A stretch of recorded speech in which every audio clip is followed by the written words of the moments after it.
Согласно введенному противопожарному режиму, республиканским органам исполнительной власти поручено, а муниципалитетам рекомендовано осуществить комплекс противопожарных мероприятий, усилить надзор за обеспечением пожарной безопасности, организовать круглосуточное дежурство во всех пожарных подразделениях, обеспечить все населенные пункты телефонной связью, активизировать противопожарную агитацию.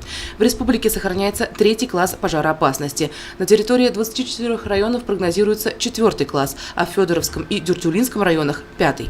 В период установления 4-го класса пожарной опасности лесные возгорания возникают даже от незначительных источников огня, быстро распространяются и создают дополнительные мелкие очаги. А при 5-м классе лесные пожары возникают от любого источника открытого огня. Горение происходит интенсивно и быстро распространяется. Главное управление МЧС России по Республике Башкортостан призывает жителей быть крайне осторожными в обращении с открытым огнем, не разводить костры, не сжигать мусор и сухую траву, пресекать подобные попытки со стороны детей. Кроме того, необходимо исключить пребывание в лесу в районах, где установился 4-й и 5-й класс пожарной опасности.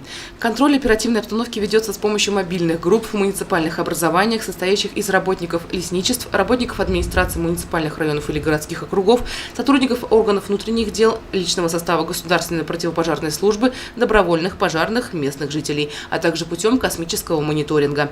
В случае обнаружения лесного пожара или возгораний вблизи лесных массивов необходимо позвонить по единому бесплатному федеральному номеру лесной охраны.